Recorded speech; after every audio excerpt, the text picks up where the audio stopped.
தமிழக அரசியல் களத்தில் 2026 தேர்தல் அப்படிங்கிறது ரொம்பவே முக்கியத்துவம் வாய்ந்த ஒரு தேர்தலாக பார்க்கப்படுது.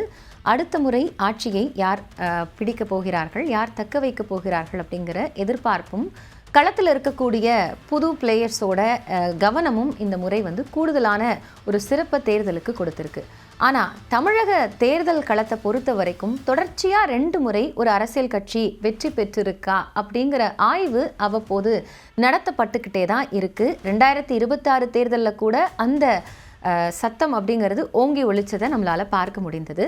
அண்மை கால வரலாற்றிலேருந்து நம்ம பார்த்தோம்னா 2வது முறையாக ஆட்சியை பிடித்த கட்சி அப்படிங்கிற பெருமை 2016 அதிமுகவுக்கு இருந்தாலும் அதற்கு முன்பாக தொடர்ச்சியாக தேர்தலில் ஒரு கட்சிகள் வென்ற நிகழ்வு அப்படிங்கிறது நடந்து தான் இருக்குது.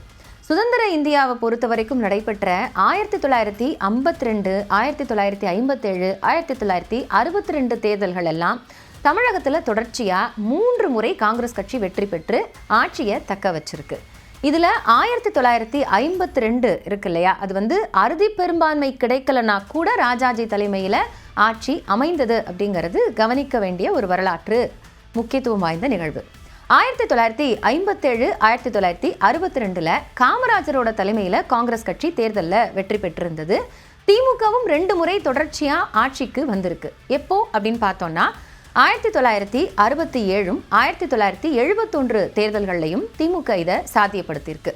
இதில் 1967 அண்ணா தலைமையில் திமுக வெற்றி பெற்றிருந்தது. அந்த காலகட்டத்தில் அண்ணா அறிவித்திருந்த தேர்தல் வாக்குறுதிகள் இருக்கு இல்லையா, அது திமுகவோட வெற்றிக்கு மிக முக்கியமான ஒரு காரணமாக அமைந்தது அப்படின்னு சொல்லலாம். முக்கியமான வாக்குறுதியாக என்ன இருந்தது, அப்போது தமிழ்நாடு முழுக்க என்ன பேசப்பட்டது அப்படின்னா, சென்னை மாகாணம் அப்படிங்கிறது தமிழ்நாடு அப்படின்னு மாற்றப்படும். அதே மாதிரி ஹிந்தி திணிப்பு அதிகமாக இருந்த காலகட்டம் அப்படிங்கிறதுனால இருமொழி கொள்கை அப்படிங்கிறதும் பள்ளிகளில் அமல்படுத்தப்படும் அப்படிங்கிறது தான். இது 2மே திமுகவுக்கு தேர்தலில் சக்ஸஸை கொடுத்தது அப்படின்னு சொல்லலாம். அதுக்கப்புறம் 1971 மு கருணாநிதி தலைமையில் திமுக தேர்தலை எதிர்கொண்டு வெற்றி பெற்றது. அதிமுக இந்த சாதனைகள் எல்லாத்தையும் தனித்தனியாக வெவ்வேறு காலகட்டங்களில் 2 முறை படைச்சிருக்காங்க. குறிப்பாக சொல்லணும்னா 1977, 1980, 1984 தேர்தல்களில் தொடர்ச்சியாக 3 முறை அதிமுக வென்றது அப்படிங்கிற ரெக்கார்டும் இருக்குது. முதல் 2 தேர்தல்களில் எம்ஜிஆர் தலைமையிலும், 1984 எம்ஜிஆர் உடல்நலம் பாதிக்கப்பட்டு அமெரிக்காவில் சிகிச்சையில் இருந்த காலகட்டம். அந்த காலகட்டத்தில் அதிமுக எதிர்கொண்ட தேர்தல் அப்படிங்கிறதும் மிக முக்கியமான ஒரு தேர்தலாக பார்க்கப்பட்டது. அந்த தேர்தலில் வெற்றி பெற்றாலும் எம்ஜிஆர் முதல்வர் அப்படின்னு சொல்லி தான் 1984 தேர்தலை அதிமுக எதிர்கொண்டது அப்படிங்கிறதும் கவனிக்க வேண்டிய வரலாற்று நிகழ்வு. 1984க்கு அப்புறமா 2016 அதிமுக தொடர்ச்சியாக 2வது முறையாக ஆட்சிக்கு வந்தது. ஜெயலலிதா தலைமையில் தான் அது சாத்தியமானது அப்படிங்கிறதையும் பார்க்கலாம். ஒரே மண்டலத்திலிருந்து முதல்வர் வேட்பாளர்கள் தமிழகத்தோட தேர்தல் வரலாற்றிலையும் 2011க்கு முன்பு வரை இல்லை. காவிரி டெல்டா மாவட்டங்களில் இருக்கக்கூடிய ஒரு தொகுதியிலிருந்து முதல்வர் வேட்பாளர்கள் களம் கண்டதில்லை அப்படிங்கிறத மாற்றி அமைக்கக்கூடிய ஒரு தேர்தலாக தெற்கு மண்டலம், கொங்கு மண்டலம், வடக்கு மண்டலம், சென்னை மண்டலம் அப்படின்னு தமிழ்நாட்டோட வெவ்வேறு மண்டலங்கள்லேருந்து முதல்வர் வேட்பாளர்கள் போட்டிட்டு இருக்காங்க. இதில் முதன்மையான கட்சி வேட்பாளர்களோட முதல்வர் வேட்பாளர்கள் காவிரி டெல்டா மாவட்டங்களில் இருக்கக்கூடிய தொகுதிகளில் போட்டியிடலை அப்படிங்கிற இந்த குறை இருந்தது. அந்த குறையை 2011 தேர்தல் அப்படிங்கிறது தீர்த்ததுன்னு சொல்லலாம். முதன்மை கட்சிகளான திமுகவும் அதிமுகவும் முதல்வர் வேட்பாளர்கள் ஒரே நேரத்தில் காவிரி டெல்டா பகுதியில் போட்டியிட்டதும் கவனிக்க வைத்த ஒரு அம்சமாக இருந்தது. 2011 தேர்தலை பொறுத்த வரைக்கும் திமுகவால் எதிர்கட்சியாக கூட வர முடியல அப்படிங்கிற குற்றச்சாட்டு இன்று வரைக்கும் எதிர்கட்சி தலைவரால் முன்வைக்கப்படக்கூடிய ஒரு குற்றச்சாட்டாக இருக்குது. இது இன்னைக்கு வரைக்கும் தொடர்கிறது அப்படிங்கிறதுக்கான காரணம் என்ன அப்படின்னா, 2011 திமுக சந்தித்த அந்த தோல்வி அப்படிங்கிறதுமே கட்சிக்குள்ள ஒரு மிகப்பெரிய தாக்கத்தை ஏற்படுத்தி இருந்தது. ஆனால் அதே தேர்தலுக்கு பிறகாக 2016 ஒரு மாற்றம் இருந்தது. அதை நான் பின்னாடி சொல்கிறேன். அந்த காலகட்டத்தில் கட்சி தொடங்கி ஒரு பெரிய வீரியமிக்க ஒரு தலைவராக உருவாகியிருந்த விஜயகாந்தோட தேமுதிக கட்சி எதிர்கட்சியோட அந்தஸ்தை பெற்றது அப்படிங்கிறதும் 2011 தேர்தல் மிக முக்கியமான ஒரு தேர்தலாக மாறியதற்கு காரணம். தமிழக அரசியல் வரலாற்றில் 2006 நடந்த தேர்தல் அப்படிங்கிறது சற்று வித்தியாசமானது. காரணம் என்னன்னா, 1952 தேர்தல் விதிவிலக்கா சொல்லப்படுறதுக்கு காரணம் ஆந்திரா, கர்நாடகம், கேரளத்தோட சில பகுதிகளை இணைந்து மதராஸ் மாகாணமா இருந்தபோது சந்தித்த தேர்தல். ஆனா தமிழக தேர்தல் களத்துல கூட்டணிகள் இருந்திருக்கு அப்படிங்கிறத கடந்த காலங்கள்லையும் பார்த்திருக்கோம். ஏதோ ஒரு கூட்டணி அப்படிங்கிறது வெற்றியும் பெற்றிருக்கிறது. ஆனா ஆட்சி அமைக்க தேவையான 118 தொகுதிகளை கொண்ட கூட்டணிக்கு தலைமை வகிக்கக்கூடிய கட்சி தனிப்பட்ட முறையில வெற்றி பெற்றிருக்கு அப்படிங்கிறது தான் கடந்த கால வரலாறு.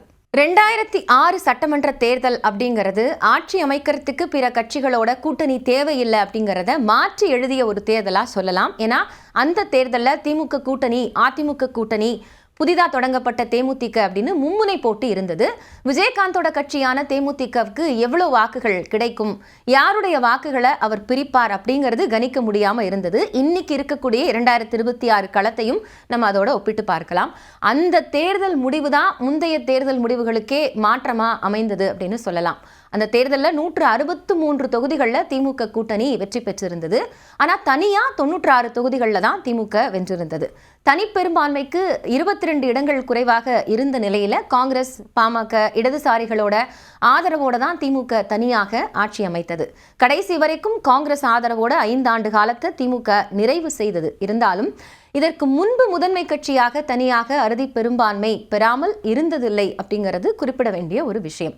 2006 கூட்டணி கட்சிகளோட ஆதரவோட பெரும்பான்மை பலத்தோட திமுக ஆட்சி அமைத்திருந்தாலும் மைனாரிட்டி திமுக அரசு அப்படிங்கிற அந்த சொல்லுக்கு அந்த கட்சி கடைசி வரைக்கும் தப்பாம இருந்ததே இல்லை.